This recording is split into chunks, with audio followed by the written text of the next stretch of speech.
Welcome to this edition of the High Strangeness Factor, copyrighted on the Paranormal UK Radio Network. I'm your host, Steve Ward, who may just sound a little bit under the weather. On the High Strangeness Factor, we explore all aspects of the paranormal and the unexplained, from the past to the present. Sometimes it is wise to strap in and use that shoulder harness because it may be a bumpy ride. First, I want to introduce and welcome back Brandy as co-host tonight. Brandy, welcome back to the High Strangeness Factor. Hi, thank you. It's great to be here. It's really nice to have you back. We've had a lot of fun with some of the shows we've done together. But tonight, you have a special knowledge about some of the things we're going to be talking about. Namely, I guess we could call it under a blanket, sort of the ancient alien idea or the theories or whatever. Some people will sneer at that term, but is there a better term really to call it? It's fine with me if you call it that. I just find it fascinating and just been a topic of interest for me. So I'm real interested in where we go tonight.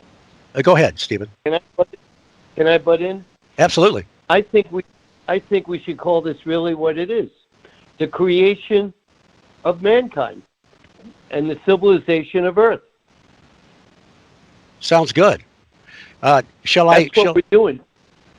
What we're going to do to tonight is you're going to quiz me, and I'm just going to give you answers that come to me, and then answers that I've found, and answers I've discovered, living and playing on Earth, trying to find out why we can't get along. Why are we the animals? Why are we what we are? Why are we basically zombies believing that we're special beings? No one wants to understand how we got here, why we got here, what are we doing here, where do we go from here, and what is the purpose of our lives, and why do we believe other people have the powers to lead us astray. And I've studied this my whole life. And unlike many, I've lived a life of creating music and movies, and obviously I wrote books, which is how you and I met. But let's go there. The creation of mankind and the making of our civilization. Okay, well, let me do. I have this brief introduction for you, for people that don't know you, just to give you them a brief idea that you're not just a one-trick pony. You've got. Would we call you a Renaissance man? You could. I mean, I've been rebirthed a bunch of times, and hopefully this is my last time. I'm here, and right now, in the age of Aquarius, this information that I'm sharing can be found all over the world, and all I'm doing is connecting the dots. So whether you choose to believe me, you could go find out where I got it from, how I got it from, and you could see the paintings that I picture with my words and my basically vocals and my writings and my music that I play. And I mean, please tell your listeners who I've produced, what I've done, and because it's important, because then you realize, wait a minute, this guy plays the game that we all play, but this guy never played the game looking for the same financial reimbursement. He went looking for the way to travel around the world, win people's confidences, and get the answers to the puzzles that are sitting right here in our face, hidden in plain view. Well, let me do this little intro, and we'll get going. Stephen Machat is one of the world's most successful entertainment moguls. He has been involved with producing and or marketing music and artists all over the world and is legally trained as an attorney. Some of the artists he has worked with are ELO, Genesis, Peter Gabriel, Phil Collins, Snoop Dogg, and Bobby Brown. Movies he is credited on include Anaconda, Street Fighter, and Judge Dredd. He has taught and lectured at universities such as Oxford and Cambridge and music festivals and book fairs in over 100 countries. He sought election to the U.S. Senate in 2016 and the U.S. House of Representatives in 2018. He brings you the colonization of Earth and the making of mankind to you as someone on a personal, metaphysical, and philosophical journey.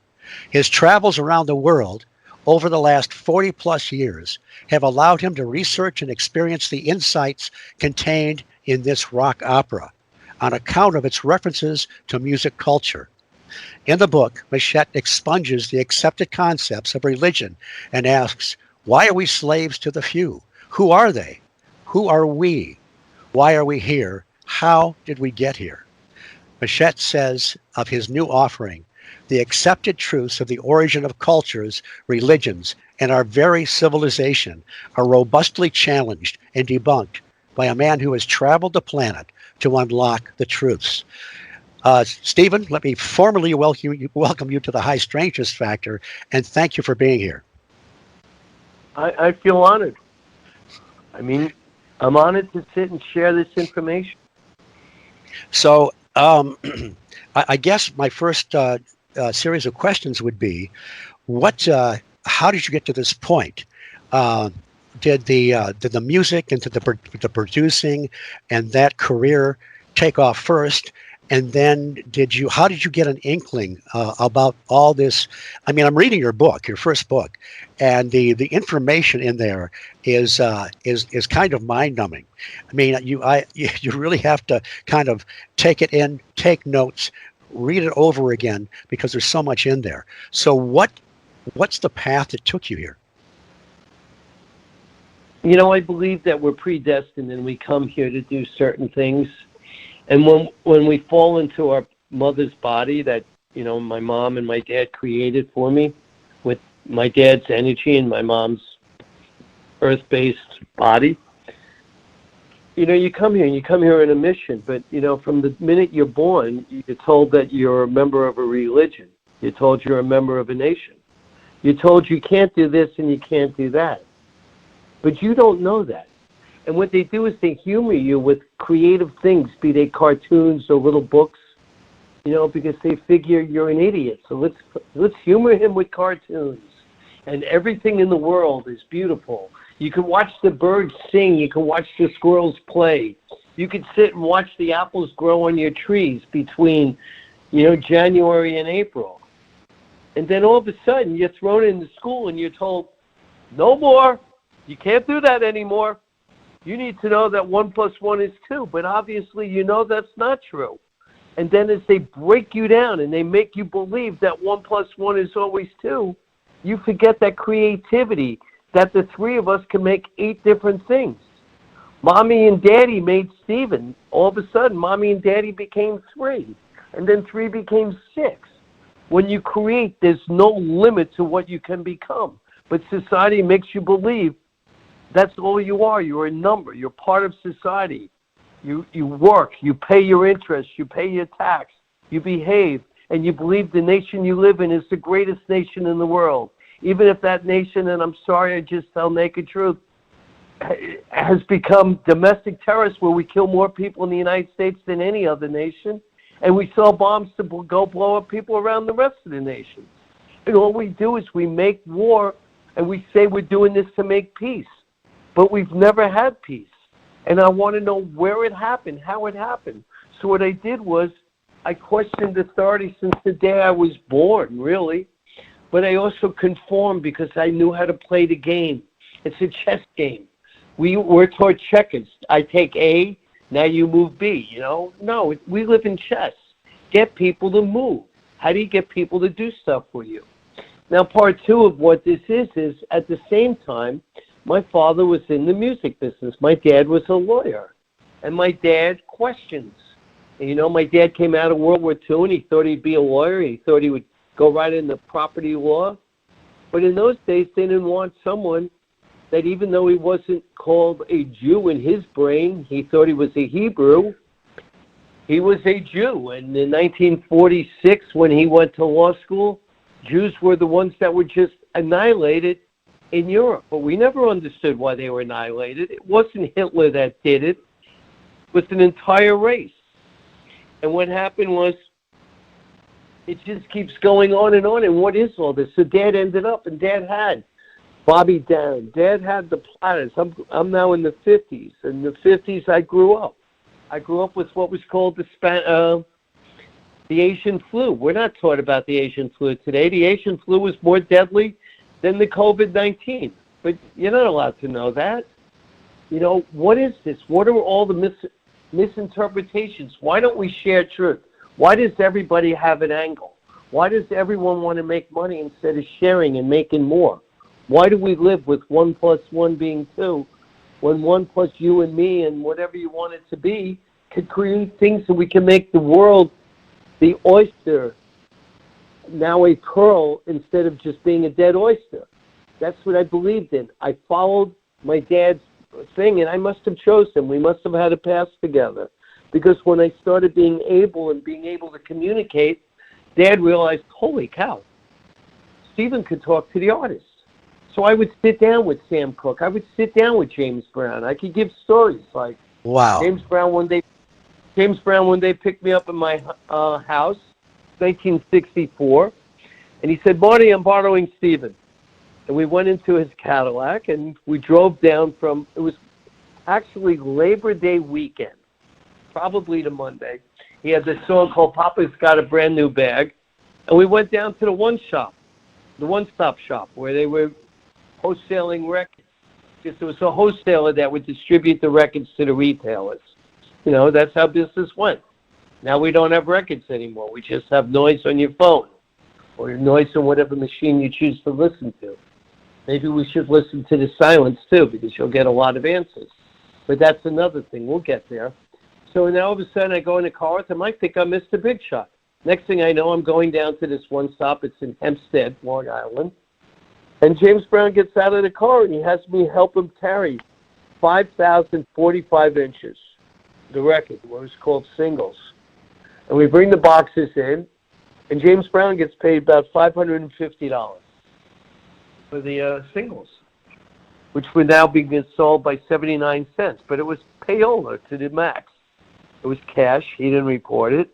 And I grew up looking at, I get it. This is how you make things happen. I get it. It's payola. I get it. Political payola. We live in a country where I can't tell you my stories unless I pay for the radio or the TV advertisings. It's all the same payola. We all do that. And I grew up with that. I mean, Dad had the Rolling Stones. Dad made me read the Rolling Stones contract when I was in 7th grade. And he sat there with me and quizzed me on it. Because my grandfather at the same time was a bookie. And he taught me how to read the horse races. You know, how to figure out what horse to bet. And I learned how people think. Because why do they do that? My grandmother and my mother, they were card sharks.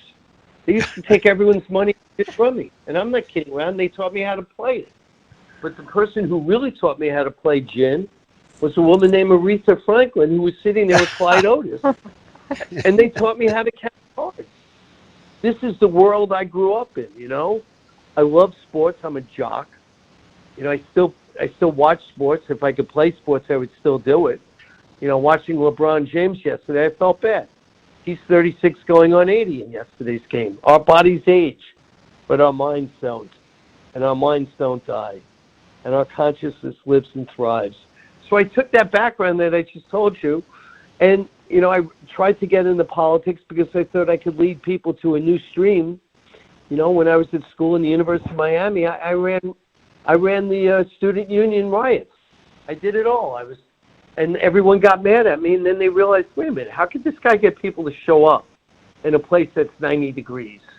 I went to Vanderbilt Law School. I was a public defender there. And then I went into law, and I told my father, I'm not doing this. I wanted to go back to Tennessee and go become a senator. Instead, I ended up putting together the Elvis Presley show in England, and that was it.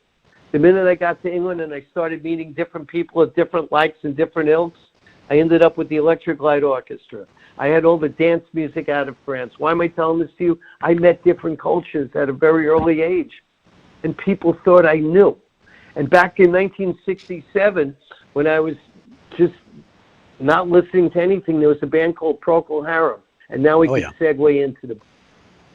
So Procol Harum had a song called The Salty Dog. All hands on deck. I've run afloat.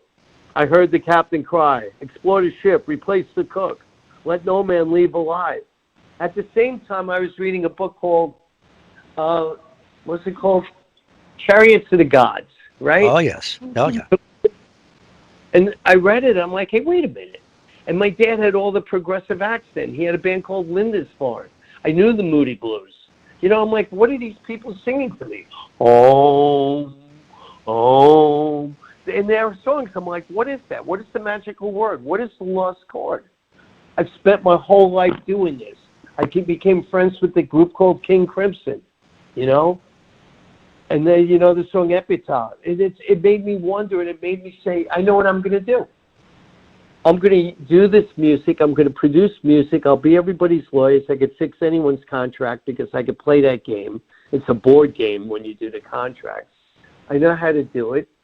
And I went around and what I would do is pick up different cultures. I produced and managed the New Edition and Bobby Brown. 5 black kids from Boston that had no education. I became their tutor. I had to teach them. And what I tried to teach them to do is what schools don't do. Get excited. Get into history.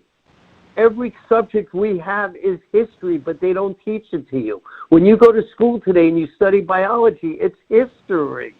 They're telling you what we know. That's not the end of what's there. Understand there's so much more, but you know, everything was so beautiful, and all of a sudden I had to have a vocation, but I played the game of vocation trying to still live and walk with the birds in the trees. I've spent my whole life traveling. I would find excuses to get in the countries. I walked away from groups when they borrowed me, and you know, people go, oh yeah, really? But now if you study my life, you can connect all these dots. It's like, what was his quest? My quest was to do these books, The Colonization of Earth and the Making of Mankind. The Books of Earth, Opus 1. Opus 2 is taking Jesus off the cross. And Opus 3 is we got to get out of this place. That's the book that explains, okay, your body dies. Well, what do? Well, we bury you. But where are you? Being buried. No, you're not. So I tell you where you go. You could reincarnate or you could ascend. At what point in all this, at what point in all this, when you're out, you're traveling the world, you're doing all this producing, at what point did you know what, I'm going to write this down in books and explain the whole thing and lay it all out? When did that happen? I wrote a book called God's Gangsters in Honor, right? Now, God's Gangsters in Honor, anyone listening, I'll pay you back if you don't like this book. Because what I do is I give you the metaphysical stories. Everyone gives you, I did this, I did that. Okay, why did you do it? No one ever tells you why you did it, why they did it. They'll tell you, I did this and I did that. Well, why did you do it? Well, why did you move A? What did you want the next move to be? You're playing chess with everybody. How did I get this to happen this way, or how did I get that to happen that way? So I give it to you, and I give you basically the history of pop culture through my father and I, and through my son, who unfortunately passed away. Because what I'm doing right now, Baron and I had a hit record label, and when he was old enough, I figured, okay, let's do it. So we opened up a record label called Hippos and Tanks, his label, his artist, and I got him to get into 26 countries with me. We produced 23 albums. The biggest act that came out of our collaboration, I guess, was either Grimes, who really never had a hit song, knew she was the hit personality, or Young Lean, which was the band that took my son's life. I traveled to certain places. The Egyptian mythology, I was there with my son. It's in Act 6 of the first book, The Colonization of Earth, the Making of Mankind, when we went to discover who Alexander really was. And I give you that story, because it drove me nuts. And then when I was with Gerard Butler, he read my book and he goes to me, "You was in the 300 movie?" By the way, he's a great actor. I'll plug him. He said to me, he goes, "You gave everyone the answer about Alexander. It makes sense." And you'll get there and you'll read it and you'll go, "Oh my God, why Alexander?" I named my son Baron Alexander Machat. I wanted him to be the one that would give everyone this information, but he's not here, so I'll finish what he started with me and what my father put in my head. As my dad's with me, my son's with me, and I believe I wear them in my heart. I believe they came, and here we are. I'm here to tell the truth, and I can talk it, and I can dispute it, and I have no problem being wrong. All I agree to do is to tell you what I feel, and I will listen to comments around there. I will help you see what I see, and I will help you understand what you don't understand, and you will help me see where I may be falling off the edge of the earth. Is it safe to say that von Daniken's Chariot of the Gods was kind of a major spark that set a lot of this off? When I For you? read that book, I'm like, yeah, it was like, I get it. I just couldn't get out of it. I couldn't get out of it when I would travel from my New York to Miami.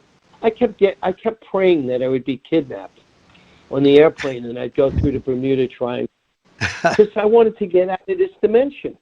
I wanted to see it. I knew what they were doing. When I did the movie Anaconda in Peru, it was all over. The next thing I know, I'm running around all the ancient ruins. And the next thing I know, I'm in Condor Canyon while they're having their terrorist attack in 1996. The United States government's like, this clown is down there in the movie and he's not coming back. But I saw stuff that was unreal. I went to the NASCAR lines. I sat there. I'm like, these were drawn by space, in space. You know, they're lasers. In 1977, I got arrested for using lasers without permission at a New York show in New York City. They had one problem. It wasn't against the law. And when I pulled that stunt, everyone around me's like, wow, this guy's going to stand up tall for what he believes in. And that's who I am. Just briefly, I've got to ask you, how were you involved in Anaconda? Producing, acting, or? No. Okay. I guess we all act when I'm there. There was a movie in Anaconda, Peru, and I'm Mr. Music. So I knew the producers of the movies, and I told them, I said, you know what? I want to put this soundtrack out. Well, we don't have a soundtrack. I said, what do you mean you don't have a soundtrack? You got Ice Cube, and you got this unknown named Jennifer Lopez. Well, they want to be actors, and they don't want to sing in it. I go, okay, why don't we just put out Peruvian music? And, you know, they had me score it. And what I did is I put the album out, but I'm the type of guy, I'll get involved in your team. I'm a utility ball player if it's baseball. I can play first base and I can catch. You know, I can play center field, I can bat third, fourth, or whatever. I'm a team player. And what happens is when shit hits the fan, I'm the guy that will take the bullets. I will go fix it where and when I can. So I'm a great team player. It's like I had Andy Vanya's company, right? I didn't have it. But I ended up doing a bunch of movies with him. But I was Mr. Fix-It, be it Judge Dredd or any of the other movies that we did. I love film soundtracks, and I'm always frustrated if they don't release a soundtrack to the film. What was it like to lay down the first words in the colonization of Earth and the making of mankind? What I did was I went to Sedona. I was in LA and I was trying to figure out what to do, and all I kept hearing was all these noises in my head saying, do it, do it, do it, do it, do it now. And I went to Sedona and I just sat there and I started basically doing my kriyas, my Kundalini kriyas. Right. And I sat in the snowstorm for about 90 minutes. And I came out, and those snowflakes, I realized each flake is part of the whole flake. And each one of us is part of the whole consciousness. And somehow or another, our consciousness, if we were snowflakes, ended up here on Earth. You know, like once while traveling across the sky, this lovely planet caught my eye. Being curious, we all flew close by. And now the gravity keeps us here. How do we get out of here? How do we ascend? What do we do? So I sat there and I just played music, and I took off the year, and no one really realizes what I did. But I went back to California because it wasn't finished. I got pissed off at Nancy Pelosi because she stopped me from becoming a congressperson. And because I wouldn't obey her orders. And I was going to win the 26th district down here in Florida. And she put in a puppet, and they kept the money. They got the money, and I realized I'm dead. And then they had a guy from the CIA run against me, so it would be 3. And, you know, and what I did was I got bored, and I went to Cuba, and I started roaming around Cuba. And I'm looking at Cuba, and I'm like, this is the greenest land I've ever been in.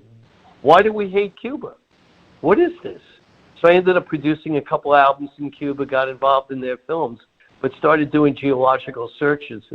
And I ended up everywhere. I ended up again back in Egypt. I ended up in Petra down in Jordan. I befriended the King Jordan's dentist. The United States wouldn't let him in, and then I just befriended him. I opened my mouth. The next thing I know, he and I became buddies, and he had me go to Jordan. He showed me all around there, and I'm like, we didn't build this. This was built by aliens who traveled here, who made Earth. And I kept saying, I need to do this. At the same time, my whole life, I have read every history book I could get my hands on. And a lot of these history books, I would read them, dealt with the colonization of Earth, be it Sitchin or any of them. I translate, like all these religions that exist, and, you know, these are my opinions. So I very humbly say, this is what I submit. All these religions of a sky guy they're not lies. There were sky gods that landed here on Earth. And they built these temples that are 50, 75,000 years old. And they used to have the earthlings that they created go and pay homage to them. They would sit there on their Parthenons, and they'd make you all come in, and you'd all behave, and you would either be a slave or a servant. And the truth is today, I don't care what country you live in, you are still a slave or a servant. You sit here, and you don't even realize that the United States doesn't have a dollar. That's a Federal Reserve note. We pay interest to the Federal Reserve. And, you know, your listeners can hear me. The Chinese have figured out how to beat us. When they create currency, there's no interest built into it. When the United States creates currency, we have a built-in charge of interest, discounted notes, costs, and expenses. That I could go off into another thing. We are living someone else's lives, and we believe this is paradise. But paradise comes with a lot of bad feelings. Paradise is a duality. You know, and all we do is we sit here, and there's three things we have to do to live in body. You have to eat. You need to sleep and get your rest. You need to eat, as I just said, to get the energy to survive. And you need to extract what's not good for your body and give it back to Earth. As you take from Earth, you must give back to Earth. When you learn how your heart works. The heart gives and the heart takes. When you meet someone that just gives, and they're not taking anything, they're going to fall on their face. Everything I do, and what I'm doing is I'm giving this information to you because I believe you're going to hear me, and you're going to help me make this the paradise I believe it can be, where we each live in a world where we support each other. When I lived in England, I used to run. I used to really run, and I would exhaust myself, so I'd go into another dimension. And Sir Thomas More was down there in the Thames River, and there were days I would just sit there with him after I did my 15-mile run, and I'm not clowning around. I really did it, and my knees could prove it to you. And I would talk to Sir Thomas More. And the next thing I know, okay, he created utopia. And he made me look that utopia means no place. There's no place this will work. The Catholic Church made this place their utopia. They got you to believe that they speak to Sky God for you, and you will listen to them and allow them to have all the money, all the jewels, all the gold, all the remedies, all the knowledge. And next time you get to sit with God, it's like, hey, wait a minute. He kept telling me to do it. In England, I lived there for 4 years where I wrote a bunch of these books. And I went to a library, a place down right above Battle. Battle is where the Battle of Hastings was fought.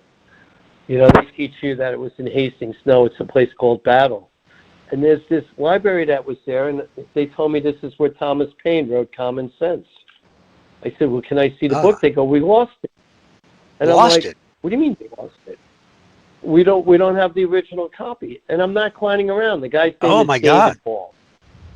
David Ball was the... most people don't realize what that book is. Go ahead. Yeah, I mean, Thomas Paine was... Maybe I was the same character. Anyway, they told me they lost it. They couldn't find it. I'm sitting there with David Ball, and I'm like, David, that's bullshit. And he goes, well, what are you going to do? So I start pulling down books. David Ball, who's still alive right now, and he was the sync player of my band called Soft Cell, Tainted Love. I pulled down the book, and I'm serious. I got hit in the head with Common Sense. The original Thomas Paine. And it's and common sense. What's common sense? Common sense is survival. We sit here, there's three things you do. And the problem with mankind is, what do you do after you eat, sleep, and shit? You get into trouble. You're going to find out things to do in between meals. You get into trouble. And they tell you, shut up and get a job. No, excuse me.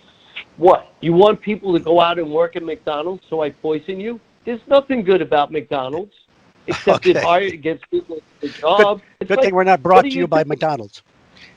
But by the way, but I'll tell you the truth. I eat McDonald's. But I mean, I get it. I eat it. I'm not holier than thou, but I'm like, hey, wait a minute. I will confess, I had a double quarter pounder yesterday, and I shared it with my friend's dog. That's my confession. But let me stop you for just a second, Steve. You mentioned. Let me make you laugh for 1 second. Yes, go ahead. Go ahead. I'm in France. I have all the top French artists, and I'm sitting there watching Mitterrand win, the Communist Party, right? So all of a sudden, we're in Champs-Élysées, and everything's closed, and I'm hungry, and I wanted pommes frites. What I did is I went to McDonald's that was still open and bought their French fries and told my friends here. I didn't let them see that I bought a McDonald's. They said, I'll get us pommes frites.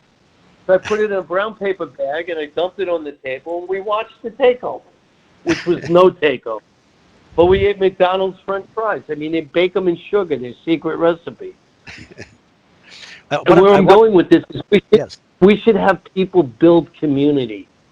Each of us has a special, unique, and extraordinary skill. We don't need people to go out there. It's crazy what we do. We need to teach people to build communities, not to buy communities. Build them, share them, become more than you were. 1 + 1 is no longer 2. It's whatever all of us can do. Anyway, ask me questions. I'm talking. Yes, I wanted to ask you, and Brandy, please step up here also. You mentioned that you'd read all kinds of things. You mentioned Sitchin, as Zecharia Sitchin.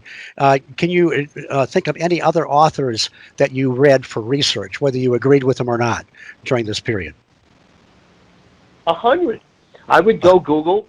By the way, I could have never written these books, even 10 years ago.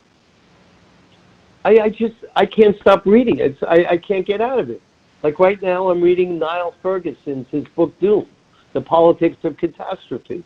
I wrote a book called The History of Viruses and Their Effects on Mankind. I give you a 13,000-year history of the viruses, and I show you that COVID is one of many that come and they go. They last for 18 months. And the difference between 2021 and 1957, when we had the Asian flu, is we have Monsanto food that destroys all our organs. But you're not allowed to critically analyze that. And COVID basically went in and started feeding on the organs that were poisoned by the food we eat or the water we drink. And I tell you where the virus comes from. And I get really metaphysically into things, as you see in my books. I go. I don't believe anything, and I believe everything. I believe if you could think it, it happens. But when you need to think when you sit down in the process of writing, do you is some of this intuition? Is some of it, for lack of a better term, channeling, or is it all intellectual? Oh, it's all from beyond, and it's all in my mind. I read stuff. Like, I'll look at it. Like when I was young, I used to take the Concorde nonstop, because in those days we didn't have email, and I'm strong at certain things, so I wrote about it in the book Gods and Gangsters when I did the Electric Light Orchestra deal. I'd start the week in England. I'd do the contracts in England. Then I would take the Concorde to New York on Friday. And then I would take the Friday night flight from New York to LA to meet with my clients. And then I would take the red eye Monday night and go back to London. I did that for 6 weeks to finish those contracts. So why am I telling this to you? Well, when you get on the Concorde, you went 60,000 feet high, which is 10 miles high. You could see the curvature of the earth, and I started seeing things different. I started seeing gravity. And, you know, and I would tell people this. I'm like, no, I'm not drinking. I said, I see, it's like the ocean. I'm an ocean freak. You know, when you go into the ocean, I used to race boats, right? You know, when you're shallow, you get blue-green, you get algae, and you get everything sitting there. And then when you go into the Pacific, you got a giant cavity, like my molars in the back of my face that I have to take out now. But, you know, I got a big, deep hole. And what is it? Where's life? I mean, you know there's life under the earth. There's life inside the earth, you know. You read people like H.G. Wells, right? You read Journey to the Center of the Earth. You read Time Machine, right? Or how about the Invasion of Earth, where all of a sudden a virus kills the invaders? I mean, I'm not the only one that's ever thought like this, you know, but other people can't tell people because everyone will think they're crazy. Well, maybe they are crazy, and I'm not. Maybe I'm the same one, and I could just play with all of us. And I love people. That is my connection. I don't dislike anyone. And I've learned to forgive everyone. Because what they did, they didn't know what they were doing. I don't know what I'm doing. I know what you did after you did it. You know, you played a game. Let me do my little station identification here. And then after, I want to kind of get into the meat of your first book. You are listening to The High Strangeness Factor, copyrighted on the Paranormal UK Radio Network. I am Steve Ward. My co-host today is Brandy, and we are talking to Stephen Machat about everything. So let's, and this is where, oh, go ahead, Brandy, please. Question. I just, you know, just based on what Stephen just said, I just want to say how, you know, interesting that is, because I think a lot of people can read, you know, Journey to the Center of the Earth, but that's it for them. And they might read something else, and that'll be separate from what the book they just read. And somehow Stephen, you're able to put all of this stuff together and synthesize all these seemingly unrelated things that you see as all part of one whole of all of us. And I just think that's amazing. All of it. I mean, talking to you, I mean, you're a virus, all right? Everyone you've ever spoken to has influenced you to become a bigger virus than you were. You're a beating virus. Virus is life. Virus is the first form of physical life. They don't teach that to you. You're a consciousness that comes in, and you're looking to make connections. So what a virus does is it attaches to a body. It makes the body. It's the RNA, you know, that makes the body's DNA work. It tells the DNA what to do. You're the energy source. When you study any type of organization, there's the outer limit, which is your protein, that goes clockwise, it goes right. Then there's the sun energy, which goes counterclockwise, it goes left. That's the electron. If you don't have an electron, your protons will never work. But who are you? Somehow or another, you got stuck in the nucleus. You sit there and you try to figure out what to do. And you tell your electrons and your protons you want to live. Well, to live, you got to make sure you're healthy. We live in a world where we're not healthy because we want to expedite things and have more food. And we make Monsanto food, which makes germs, makes new germs, because we change the composition of Earth with chemicals.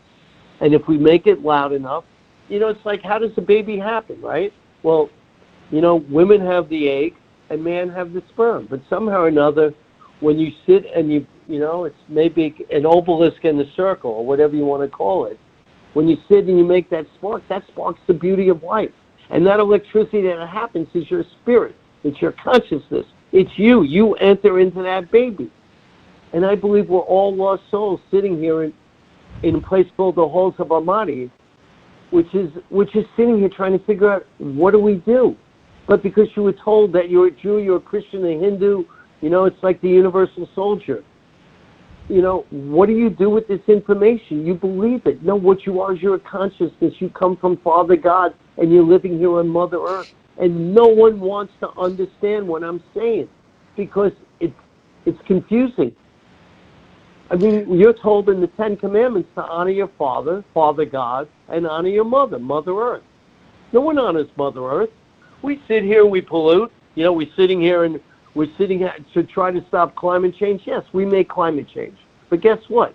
So does the solar energy, so does the universal energies, so does the gravitational force that pulls the meteorites down, which I give you in the book. We're part of an energy force, and we're a consciousness. And so are the plants, and so are the squirrels, and so are the whales who, if they don't hum through the seas, those seas would never be balanced. And I could go on. And I'm honored that at this stage in my life, I finally found a woman that can help me do this. Her name's Debbie Veltri, and I mean, she's the first woman that ever got me. And during the quarantine, I finished 3 other books. We have 5 albums coming out. We got 3 movies coming out, and I'm ready. I'm ready. King Revolt. Okay, well let's get into the opening of your book. Let's talk about some of the things that people that are interested in the ancient alien stuff, that maybe watch the TV show or whatever, they know something about Nibiru and the Anunnaki and so forth. Why don't you kind of start us out with the way your book opens, your first book, and just kind of take us through some of that. Sure. Well, it starts, it's the colonization of Earth, the making of mankind, right? Right. And what I do is I walk you through the creation of Earth.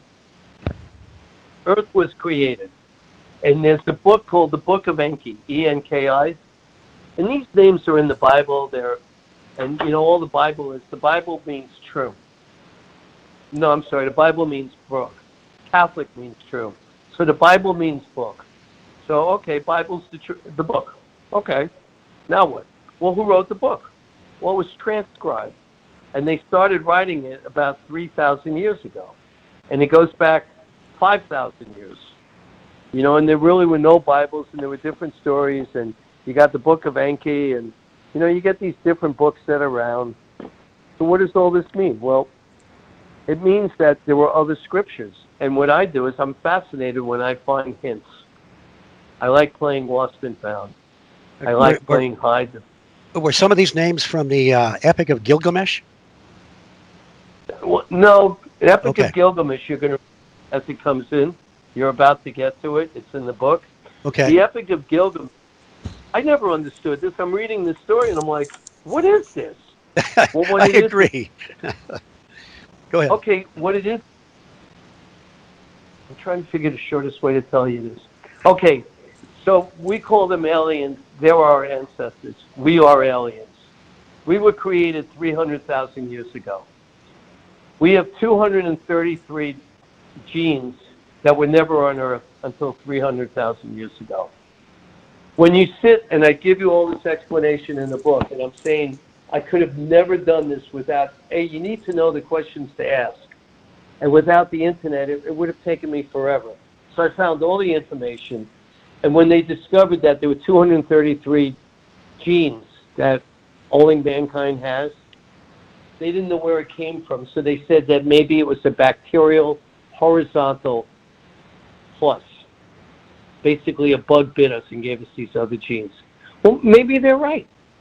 Maybe the Nephilim, who come from a planet called Nibiru, okay? When they landed here to get the gold.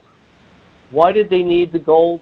They needed the gold. And when you ask, why does the whole world have a gold standard? And if you think about it, follow me. What are you going to do with gold? You can't eat it, you can't sleep on it, and you can't reproduce with it. What are you going to do with it? You hold it. It shines, it glitters, you'll give up your soul for it. Well, they came here to get the gold because their planet, which is the 12th planet, what are the other 11 planets? These are bodies. Forget our definitions. Just look at our universe. There's Pluto, there's Uranus, there's Neptune, there we go to 3. We have Saturn and Jupiter, that's 4 and 5. Then you have Mars, then you have the inner planets, which are Earth, Venus, and Mercury. Okay, so now you got 9. Well, our moon, since it's relevant to us, it's astronomy as opposed to astrology. What's relevant to Earth, our moon is relevant, and Jupiter with its Saturn moons, that's their problem. Jupiter I'm speaking to collectively. Saturn I'm speaking to collectively. All right? Then you got Planet 12. Who was Planet 12? Well, Planet 12 was a planet called Nibiru, Nibiru, as it comes down to us, translated from the diagrams Sumerian? of horizontal. Okay. The Sumerian Because what they texts? used to do it in figures, Okay. very similar to Chinese and Japanese. Oh, And right. by the way, the reason those books are written from right to left is most people are right-handed, and they had to use a thing that they would hold in their left hand and a hammer so they could make the letters. So they would go from right to left. Okay. You needed two things to write. You know, that when I found that out, I thought I figured out, oh my God, I just figured this out. That's why Hebrew's written that way. And the word Hebrew is really spelled Hibiru. Take off the H and put an N there and you get Nibiru. So without just touching upon the things, there's a planet called Nibiru, and before Earth there was a planet called Tiamat. Tiamat was one of the planets that was between Jupiter and Mars, and Tiamat, Tiamut, okay? Tiamat and a planet called Nibiru. Nibiru, all planets go around the same way. It's like a racetrack, and we all race around the same way as if we're all horses. But Nibiru comes from the west, comes from the northwest, and goes southeast in a loop. And it goes off course. And it comes around Earth every 3,600 Earth years. Right? Right. And so when it comes making its circle around the sun, one time it got off course, and one of its moons crashed into Tiamat. Now, the story that I've read in all these scriptures, and it's part of the Sumerian text, what happened was Tiamat cracked into two. It must have been an unbelievable explosion, and Tiamat broke into two. Half of it is Earth. A quarter of it is the moon. The moon, the outer crust of the moon is the same as the inner crust of Earth. Then the other quarter, or whatever's missing, sits between Mars and Earth and Jupiter, and it's called the asteroid belt. Those are the little meteorite pieces that come and land on Jupiter, Mars, or Earth, or the moon. Anyway, they saw this, and they had records, because we're not the only species that has consciousness. We're not the only species that floats around inside a body. They witnessed, when the Earth cracks, they witnessed the gold veins of the metallics that Earth's rocks have. And those gold veins, the people from Nibiru knew, and I give you the elaborate story as written in their scriptures that have come down, of why they came here, how they got here, and what they were here to do. They were here to get the gold, and they would make it liquid. And they lived on Mars. You could look up Mars pyramids right now. They have the same type of pyramids they have in Egypt, and those same type of pyramids are even found in Bosnia. I've been there, the Bosnia pyramids. But you're not allowed to know that. Also, if you look up Longyu caves, Longyu caves in China, those caves there are 300,000 years old. Something went on there. If you go running around Bolivia and Peru, which I have done exhaustively, you'll see stuff and no one wants to tell you the truth. The Nazca lines, that's proof that we being Earth was invaded. We're aliens. And they made us 300,000 years ago. They made us to get the gold out of the African mines in South Africa. There are diagrams telling us how to get the mines, because the Nibirubians, called the Nephilim, but also known as the space travelers, the Anakis. They were called Anakis if they landed on Earth, and they were called Iggy's if they landed on Mars. And Mars became their spaceport to transport the gold back. And that is what happened, and they made mankind 300,000 years ago to do the work of the Nephilim. And the Nephilim started collecting it, and they would mine for it, and they would send it back. And when they got it back to their planet from Mars, what they would do is, and these people knew how to bend time. You bend space because there is no time. Time is how long it takes you to get through space. But if you bend space, the time becomes very short. And I was obsessed with all this stuff when I was a kid. As if I knew it and I saw it, I couldn't get out of it. But I really couldn't tell anyone that because I wanted to do more and I had to make believe, oh, okay, I'll become a rich man or a poor man or whatever. But Nibiru was created. So let's go to Gilgamesh. And then we'll come back to that later. Gilgamesh, these gods, they called themselves gods, by the way, right? And they all worship the creator of all, because even these gods had their creator, and they speak to it nonstop inside their books, inside the book of Enki and all their other books. I have them all here. So what Gilgamesh was created, it says it in the Bible, it's how the Nephilim started reproducing with the earthlings that they made. Well, these were called demigods. Gilgamesh was a demigod. But our bodies, if you have an earth-made body, if you're born on Earth, your body has a limited time of probably 120 Earth years. When they created us, they didn't give us their elixir of longer life. We have Earth body lives. We live for 120 years. Because we have a nervous system that will kill us. If you learn how to stop your nervous system, which is what they try to do from being nervous, because you eat your body when you get nervous, that's what the llamas do and everything, you'll live longer. You'll live more peacefully. Trees live forever, and if you look at a tree, the top of a tree is one thing, that's like our hair, but the bottom of a tree are the nerves. I made music where I've recorded plants. It's called The Singing Life of Plants. Gilgamesh, the myth of that is he wanted to live his mother's life because his mother copulated with an earthling, and he wanted that everlasting life. And Nibiru, when you went back to Nibiru, you flew from a place called heaven, and you went to heaven to go live with the gods in their country, Nibiru. All this is in the book. Anyway, Gilgamesh, if you reread it now, he's searching to figure out how he could live as long as his mother. That's what it's all about, and guess what? He couldn't. You know, that's in my book. I guess it's Act 5. Can I ask you, is part of their long life due to their 3,600 year orbit? Yep. Okay, so they just go ahead. Yeah. This 1 year equals 3,600 years. Okay. So and when you see that, you can understand everything. Our position in the universe kind of precludes us from having that long life. Yes.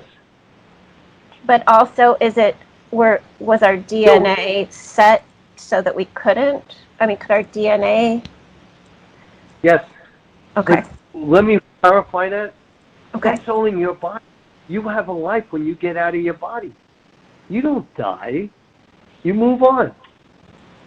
And if people started telling people the truth, this would be a different world. It really would. So we were sort of rigged. Our DNA is rigged so that we don't have a long life. And as I recall in the reading, that a lot of the tension and the wars and the battling against each other, is that also designed in our DNA? Oh, all the way. We lie, we steal, we cheat, and then we go to temple or church or the mosque and pray to God and we're forgiven. It's pretty funny. And by the way, when you're reading this book, you'll see something. When you have extended life and you have children, you know, Cat Stevens sang the song. It's one of my favorite songs of his. Where do the children play? Oh, yes. Yeah. What do the children do? Great, I got children. Well, what are they going to do? Do you realize how many family wars there were? How about World War I? The King of England, the Kaiser known as the King of Germany, and the King of Russia, all three first cousins whose grandmother was Victoria. These three idiots got their nations to go kill 25 million people because they wanted Belgium. I mean, what is this? You know, it's insane what we do. Families fight because everyone wants more. No one has the answers. No one's told what really goes on. There's no order. If you're the second son in a kingdom, well, what do? I knew Prince Andrew. I knew him sort of well. I also knew Prince Charles, but not like Andrew. Well, what does Andrew do? Andrew got bored. He gets into trouble. What does Charles do? Well, Charles was ordained to marry someone he couldn't love. So what does he do? He gets into trouble. And more importantly, why is Queen Elizabeth the Queen of England? She's a woman. She's not some queen. All the story comes out of this book, The Colonization of Earth, The Making of Mankind. And in England, they were going to run a whole week special on this book. And then they got upset because they thought I was making fun of the crown. I'm like, you've got the greatest gimmick everywhere. You have a living Disneyland. People come and see the Queen, like Prince Harry and his princess. What is that about? I mean, with the whole thing there, what is this? Why do we really care? You know who's the princess? You know, Brandy, you're a princess. Debbie's a princess. We're all prince and princesses. We're all kings and queens. There's no one better than you. And that's what I try to teach everyone. We're all one of those snowflakes I told you, coming down from the sky to land here on Earth and take on a body form. I wonder if you can explain maybe how this like half-sibling rivalry maybe came about, or... Okay, make believe the three of us are children. Okay. All from the same mom and dad. Right? Mm-hmm. Okay, so now we're sitting there, we're playing whatever we're playing, Ring Around the Posy, which, by the way, forget that. That's a bad example. That was during the Black Death.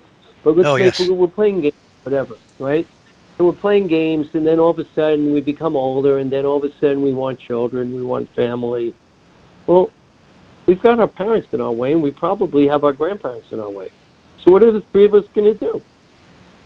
We're going to conspire against the others to take over the lead. What are we going to do? More importantly, why do we have children? Do we have children to serve us, or do we have children to serve them? Maybe the greatest life of all is a dog. Look what happens. Your dog gets you to come home and walk them. Your dog gets you to feed them.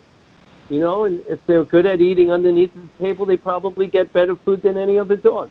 And I'm making fun of it, but I'm not making fun of it. Who are we? We're a consciousness that wants to know. And we're trying to figure out how to make heaven here on earth living in body form. And because there's pluses and minuses, and your body will succumb to nature. LeBron James showed it yesterday.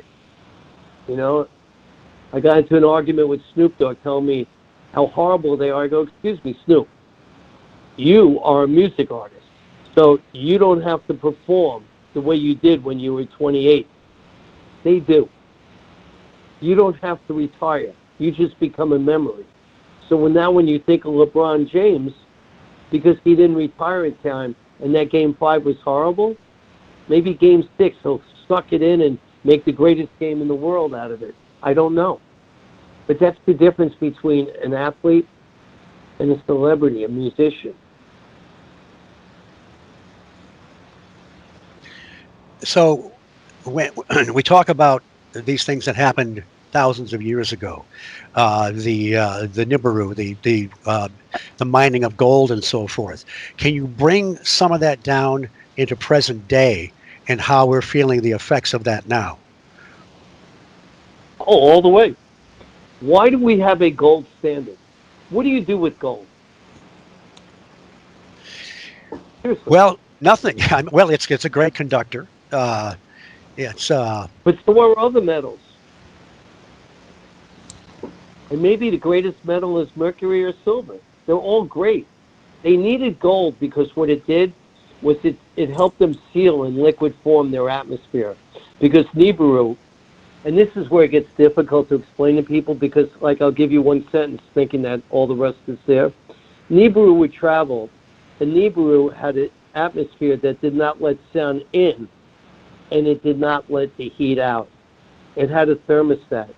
And if you've ever been fortunate enough to go to Ecuador, which I have, and you go into the equator right there, every day it's like 74 to 80. It's like the perfect weather. Maybe I'm wrong. Maybe it's 76, 82. But you get the gist. So what they did is it started leaking the heat out. And when you come near Earth, when you're that far away, all of a sudden you will burn. Or if you're that far away, you need to maintain the heat. You need to keep it there. So maybe it was a made-up planet. That's what I've read is the following. They needed it. What they did was they would put it in liquid form, and they would use crystals to shoot it into the air and to patch the holes of their atmosphere. Fascinating. Now I'm only maybe 1/3 of the way through your first book. When somebody finishes your first book, what do they come away with? What I know it's going to be very hard to summarize this book with all this information in it in just a short time. But what are they going to come away with once they read this first book? They will get my love of life. And loving life means you need to question everything. My hero is Socrates. He taught people to question, and they put him to death because in the democracy, which consisted of 9 people, he taught the students to question authority. I'm teaching you to question everything. Listen to your heart. What you're going to come away with is you're going to come away with everything he wrote in here makes sense. Why are these people our kings? Why do I sit here worshiping a sky god? Well, maybe I should honor God instead of asking God if it's okay if I kill each other people. Why am I killing anyone? Why can't I build a community where I share? Why do I have to hoard gold? Why is silver so important? What was silver? Well, silver was the locals' gold. The gold went to the gods because they needed it to go to Nibiru. The silver is what they used here, and bronze was used, and we discussed this when we first started. Bronze was the metal that they made using tin and copper. And so, out of nowhere, they're in Lake Superior. You're not allowed to know this. And they were delving into the tin mines in Lake Superior or in a place called Cromwell, which is right off England. And they would take that, and all of a sudden, they learned how to make metal, and using the theory of alchemy, they made tin and copper mixed, and they made bronze. And you know what they did with the bronze weapons during the Bronze Age? They killed each other. It's fascinating. I'm here to make you all see what we've done. Because maybe if we really stop all we've done, maybe we really don't have to ascend. Maybe we can make this the heaven we want it to be. How does Adam come into this? Well, Adam is not really the... Did you get to that part in the book? Yes. Okay, so Adam, who's Adam? Well, Adam's not who we think he is, according to the book.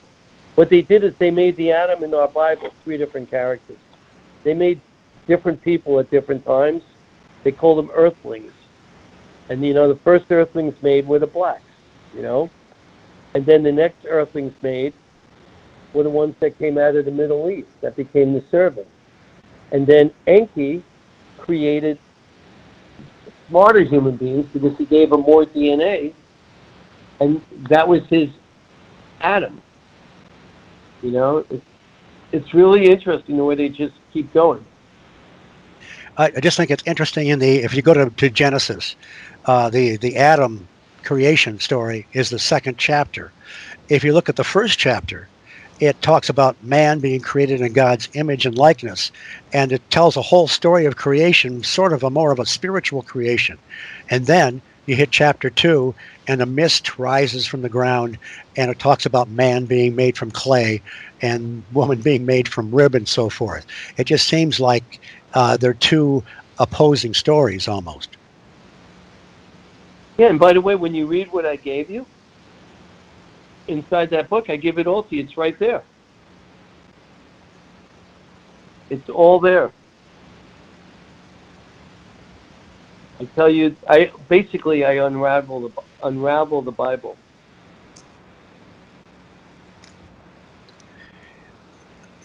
Brandy, before I ask my next question, do you have any?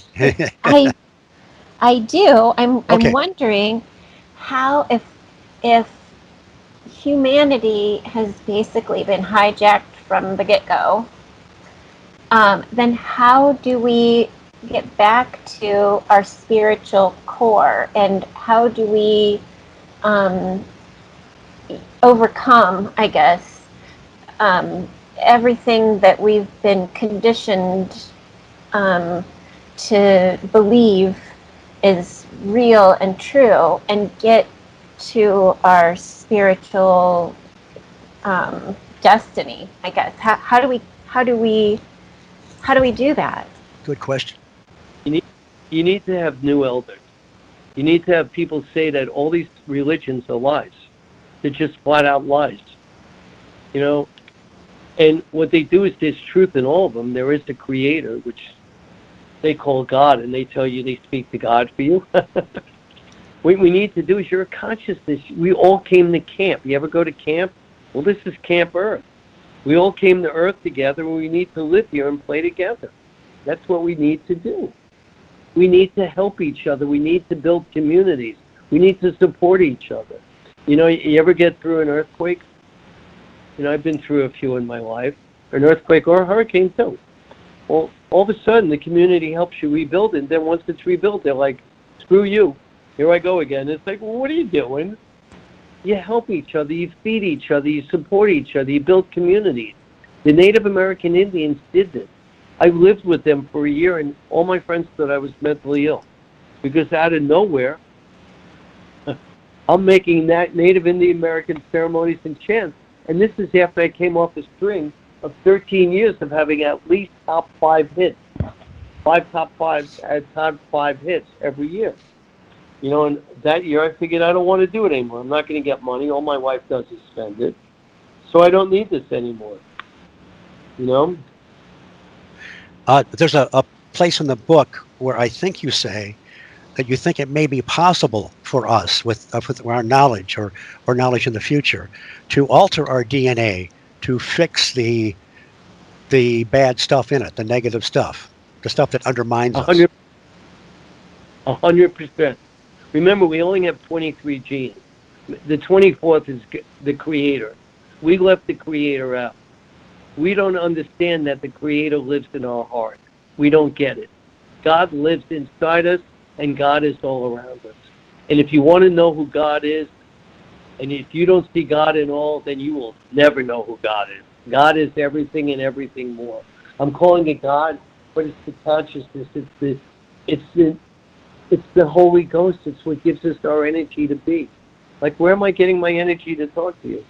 Right now, you know, I'm here and I'm loving it, because through your radio, we're going to go on the air, and we're going to put beams out there, and people are going to go, this guy's not crazy.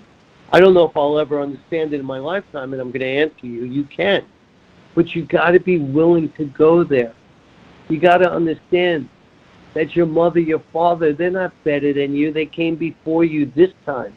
Maybe I totally believe in reincarnation, and I totally believe in ascending. I totally believe there's life everywhere and even more. If you could imagine it, it exists. So you just need to go there. We need to build a world on imagination. We need to teach people they can do it. We don't need to build a world on Amazon where this guy gets everything and you get nothing, and then we're told, shut up and go work for $15 an hour. What is this? Every one of us deserves to eat, and you don't need to eat food that's poisoned, and you don't want to discover the truth about COVID. Why did it hit the poor? Look what they eat. Why did it hit the poor? Look how we treat them. Why are they poor? Well, they could do other things. Everyone could do something. Everyone has an opinion. Everyone could draw. Everyone could teach. Everyone could tell a story. All we are stories, and when we leave here, we are our stories. It's that simple. Brandy? Well, you know, you were talking about frequencies earlier, and your plant frequencies. And And it occurred to me that if plants have frequencies or project frequencies, I think if I'm right about this, any moving body presents a frequency, and if each of us kind of listen to our own inner frequency, then maybe we would be, I guess, all creating the largest composition in the universe, and maybe harmonizing better. By the way, harmony is what the three of us are. Right now we're singing to each other. And our bodies, if we were near each other, we would be vibration. I get into quantum physics in Act 18 and Act 0 in the book's end. All we are is we're a particle and we're material. But inside the material, we're particles that vibrate. A rock vibrates. There's energy inside a rock. You may not want to believe this, so don't believe it. But there's energy in there, and it's encased. It's very, very dense, and it can't get out. You smash it. Look what you do when you smash rocks. Look at crystals. Look at diamonds. Look what they portray. If you put gold on, you're reducing your energy. Gold takes your energy. Silver takes your energy. Okay? Mm-hmm. And when you read the book, you study about Inanna, who's also known as Ishtar, and also Isis. The queen. And by the way, Inanna was Gilgamesh's mother. And she tried to save her son, and the rules are the rules. He's in the wrong body. He'll come back.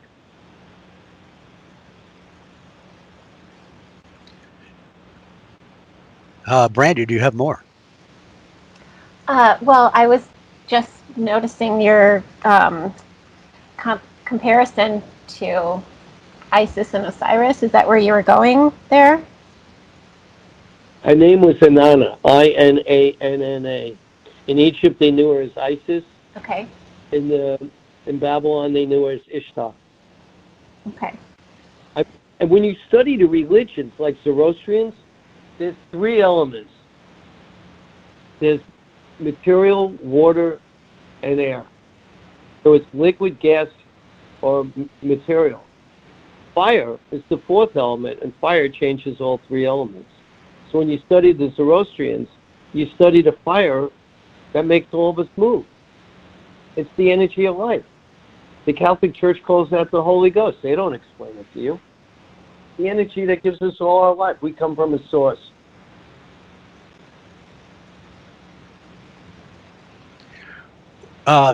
Maybe, and Brandy, please jump in anytime you have another question. We can go back or whatever. But maybe you want to give us an idea of what they're finding you. Now, the third book is not published yet. Is that right? I'm finishing it as we speak. Okay. Give us kind of a rough idea, basically what the second book will cover and the third book, so people have kind of an idea where you're going. Okay, I wrote the world in 18 acts. Okay? Okay. So what I did is I give you basically the colonization of Earth, the making of mankind. That's 7 acts. So the first 7 acts are basically the following. I wrote it as a playbill because I wrote it as a rock opera, so there's songs all over it. Act 1 is the creation of our current universe. And it's divided into 16, where I tell you about the creation of our current universe, Nibiru's orbits and the birth of Earth and Earth's moon, when they came down to colonize Earth, then they're colonizing Earth, the Earth First Workers' Revolt, and making the primitive worker. Okay? If you go to Zimbabwe and you look for the ancient ruins found there, just Google it, you'll see ruins that are like maybe 300,000 years old. People tell you that's not true, but they sure say it is. Then what I do is Act 2. I divide Act 2 into a few things. But before I get to Act 2, I give you a prologue. I tell you why I'm doing this.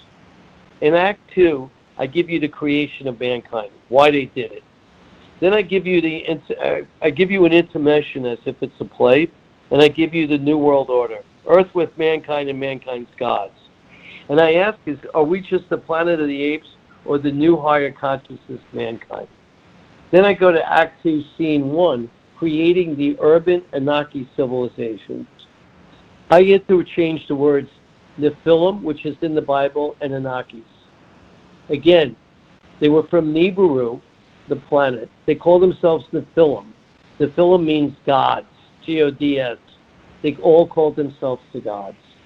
And they had chariots. They had dragons that would breathe fire as they would shoot around the earth in their boats and in their domestic airplanes.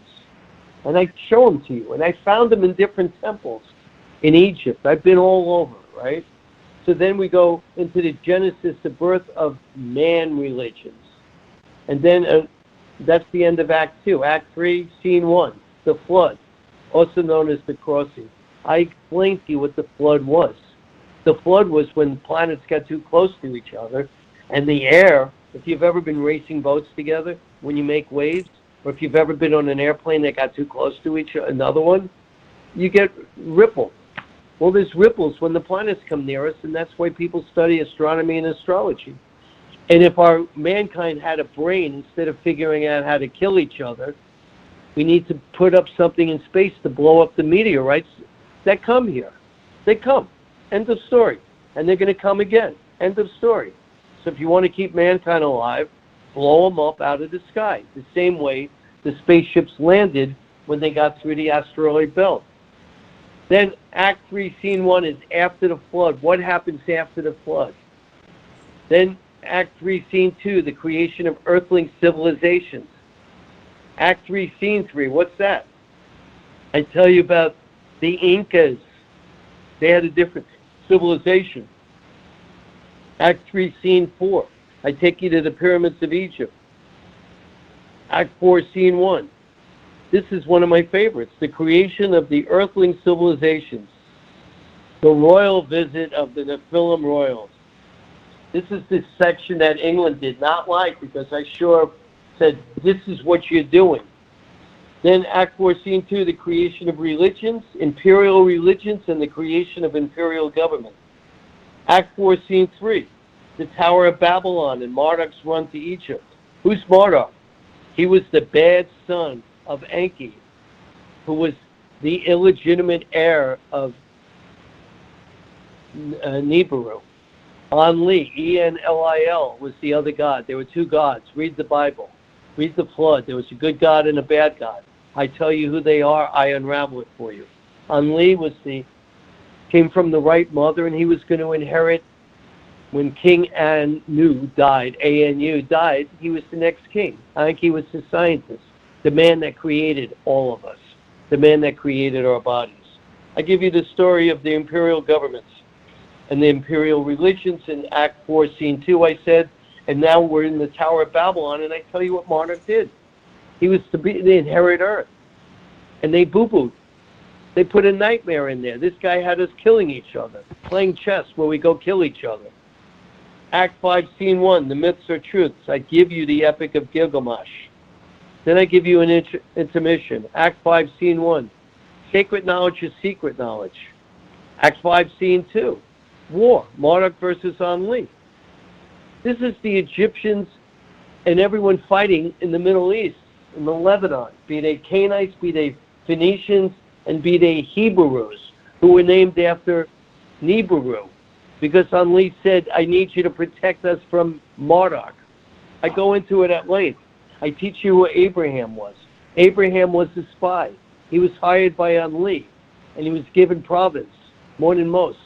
And these people actually lived longer because they had better DNA than we do.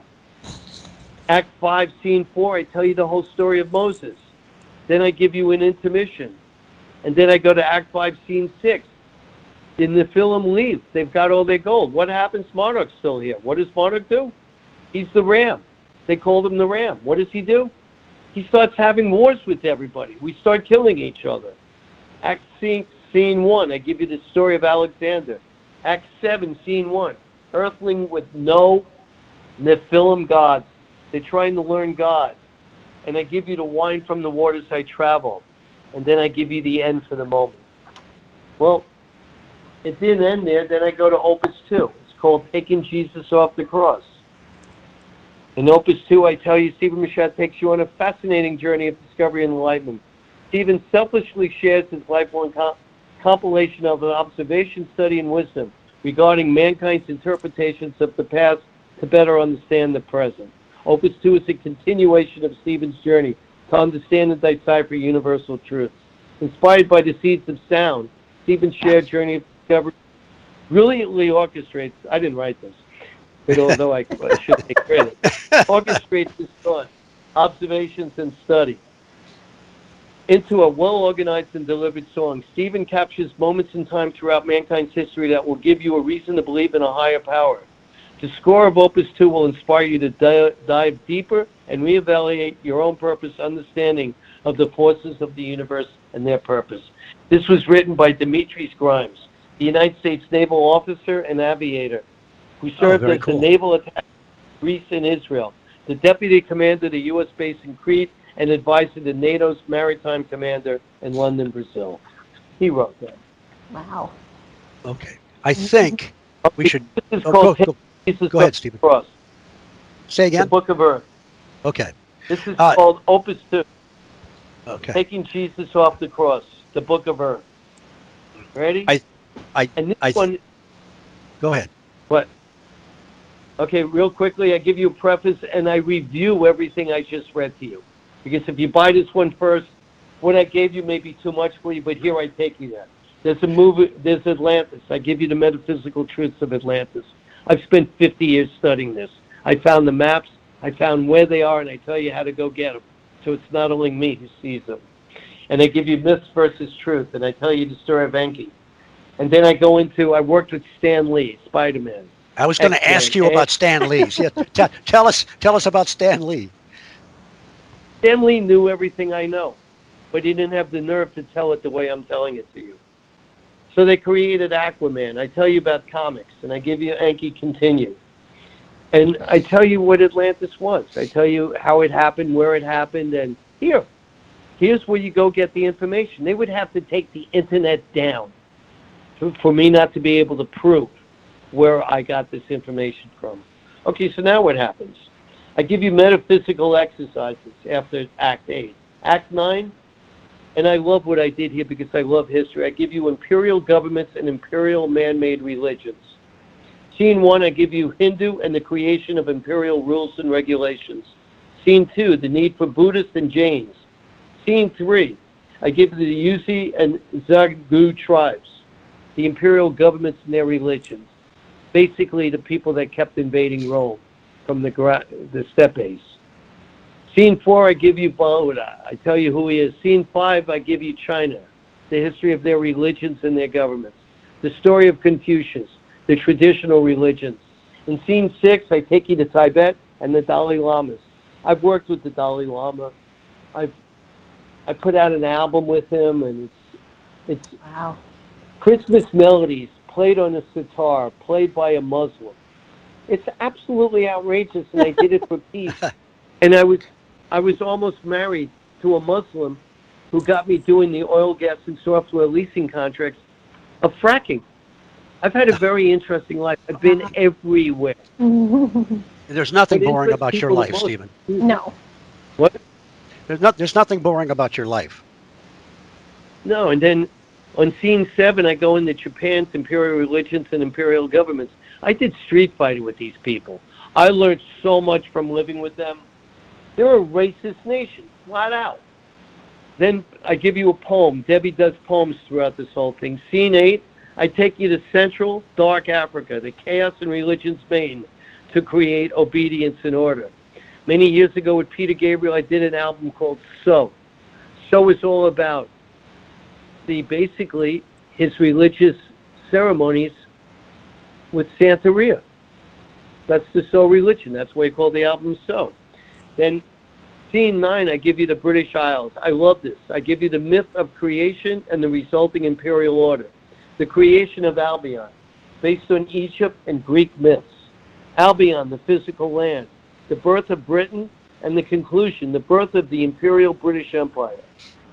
Then I give you Act 10, which I released as a single. You could buy the book or you could get Act 10. Taking Jesus off the cross, the metaphysical story of the crucifixion. I worked with Peter Gabriel on the movie The Last Temptation of Christ, and my whole life I knew something was wrong. I walk you through everything I know. I give you the metaphysical truths of the acts of the crucifixion. I tell you about the scenes who disappeared. I tell you the disciples and the apostles, both seen and hidden in plain view, the principal players. I tell you about the Kaluz. I set up the metaphysical stage. I give you the core players, both seen and hidden in plain view. I give you the crucifixion. I then give you scene 7 in Act 10, taking Jesus off the cross, what they did. I give you the escape. He was born to run. Scene 9, I give you the story of Mary Magdalene and the other scene ladies in Jesus' theme. And scene 10, maybe the man I symbolize the most, Joseph Arimathea and the Druids. I give it all to you. And the Druids were the ceremonies that Ozzy Osbourne, when I handled him, was copying with his cross and everything. But that's another story. Then in Act 10, I give you the aftermath and the order of Melchizedek. And then I give you the intended conclusion. Because Jesus was here to show you that there was a higher power than man and our man-made gods. And they twisted the truth. That's Act 11. Catholic Christianity. Whose rules? Whose order?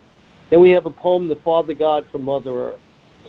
Then, now whose imperial rules in order of the twisted truths called Christianity? The battle for supremacy begins. I produced a movie, and right now it's on hold because of COVID, where I show you the Battle of Stalingrad, which today is called Volgograd. Volgograd is the name of the river.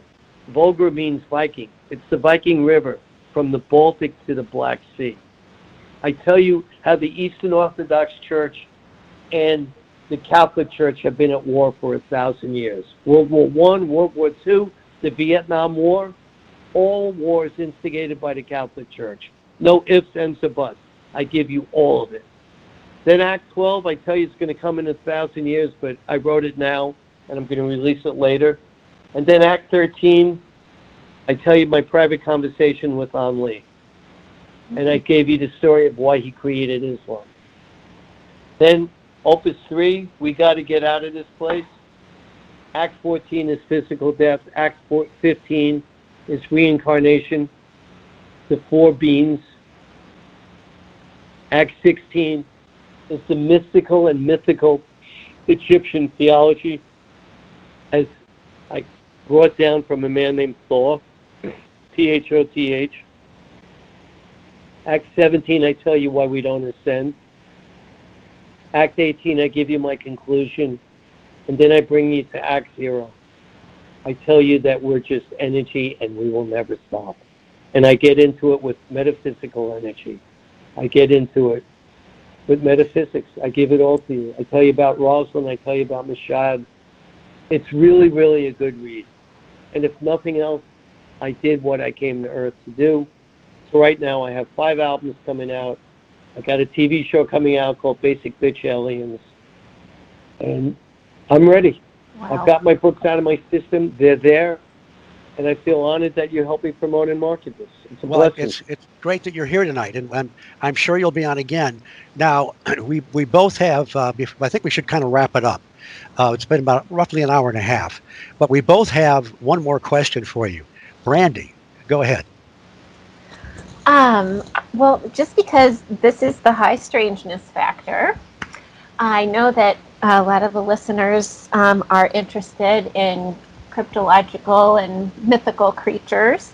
And I wondered if, Stephen, if you thought that maybe some of the mythical creatures of the past / present could have been somehow genetically modified experimentations that maybe were done by these people from Nibiru, or these beings from Nibiru. True. 100% true. Wow. I'm agreeing with you. Okay. And as you get it further into my books, if you want, maybe in 2 weeks we could do another session or whatever. I'm ready. Okay, well, I have my final question for you, Stephen. Did you and Stanley ever talk comic books? Non-stop. Oh, excellent. Man, I wish I was there. I, uh, Non-stop. I got a chance to talk to him very briefly. He was on Larry King one night years ago when Larry King had his nighttime radio show. And so I got called in, and I we just talked briefly, and I just thanked him for his creation, for inspiring a young lad with his comic books. I mean, his stories and the artist he had surrounding him. It was a very big impression on my life when I was growing up. I mean, I was fixated on DC Comics, and DC doesn't stand for District of Columbia. It stands for Detective Comics. Right. And I give all that information. Stanley, I spent time with him. We had a website company, and he decided he was going to fund Hillary Clinton's senatorial campaign, and I'm like, you're out of your mind. No one wins with the Clintons. And the next thing I know, our company went belly up. Oh, bummer. Well, I just, based on what you said before, Stephen, about, everyone having this like superpower within them, and everyone having, the God factor within them.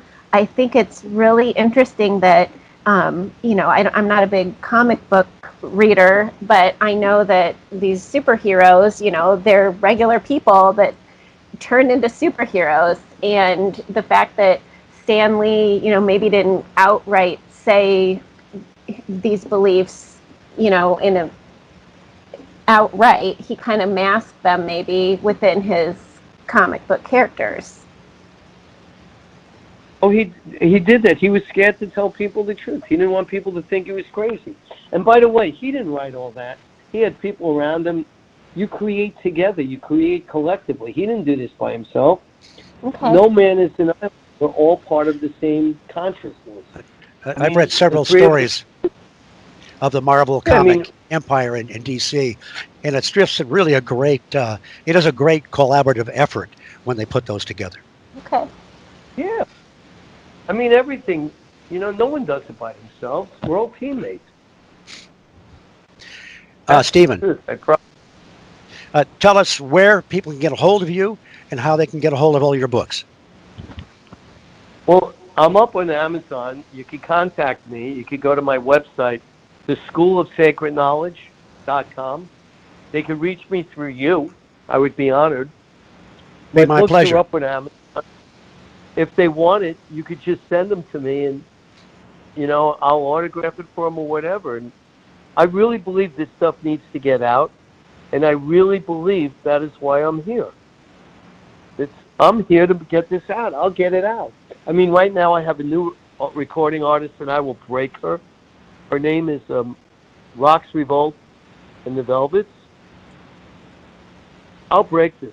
I don't know what else to do. I will break it. And well, I would be honored. There's 8 books. Gods, Gangsters, and Honor. If you like pop music, you need to buy that book. It's been voted one of the best pop music books ever. I give you the history of creation because I can't stop. And it's really a cool book. And then I give you a rock and I give you what's my next one? Sacred Knowledge, a rock and roller's guide to higher consciousness. I mean, I just dissect everything for you. And it's based on music, and then I give you Spiritual Insomnia while I was living in Cuba producing the music. That was up for 3 Grammys, by the way, which was pretty cool. Yeah. And I've got more coming out now. And then I get into all these books. I did the creation of Ozzy from his Druid ceremonies. I just tell you the truth. And then I wrote the history of viruses, their effects on mankind then and now. Because I'm looking at all my friends flipping out. And not one person figured out, okay, I may get the virus, but what does the virus do to me? It will eat my deformed organs. So stop eating food that makes your organs. Get into shape. Exercise. You're home now. You're not at work. Get into shape. Take responsibility. Stop looking for a shot because you're still whatever you are. Fix your body. And the reason I went through that McDonald's earlier with you is, yeah, I know it's junk, but I eat junk. I go to ball games. I eat those sausages. I don't know what's in them. Well, you but know, I'll eat 'em. I try and roll back my Frosties, but I can't completely do it. Yeah. Well, you're from Michigan, you know. Well, you know, I listen, want to tell you what ahead. that was all about. How crazy I am. Shall we give a nod to Brian Forbes, who's the guy that brought us together? He's my publisher. He's your buddy. He's my friend. He's going to be my And publisher if I finish my book. Yeah, and we'll take care of that. And if he can, just put it up on your website, you know. Order the books. I'll take anyone that wants these books. I'll talk. I'll answer questions. Whatever. I mean, the TV show I have coming out is called Basic Bitch Aliens. The whole thing's premised on Anaconda.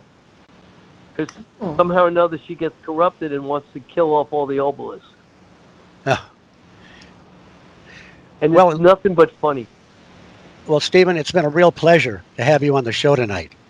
And Brandy, thank you for being here because you really added so much to the show with your questions. Well, thank you so much. It's been a fantastic time. It's my honor. Thank you. And Brandy and Stephen with the 2 E's. I have 2 E's, yes. but you got a PH. PH, right. But I'm going to talk to the both of you, and the male-female combo works really well. It's a blessing. It is. All my co-hosts are smarter than I am, and that's why I have them. Well, again, thank you so much, and everybody sit tight. Okay. I'm going to do my closeout, and then I'd like to talk to everybody afterwards for a few minutes. The High Strangeness Factor was created by Steve Ward and Andy Mercer and is copyrighted on the Paranormal UK Radio Network. I want to thank our fearless leaders here at the network, Irene Allen Block and Mark Johnson. I also want to thank Andy Mercer, my regular co-host and the producer for the High Strangeness Factor. Brian Zeller composed the original music for the show. I can also be heard on Mac Maloney's Military X-Files as a correspondent every week. And I am Steve Ward, your humble host here on the High Strangeness Factor, a displaced Yank here on the Paranormal UK Radio Network. Thank you for listening. I will see you all again in a fortnight. Take care.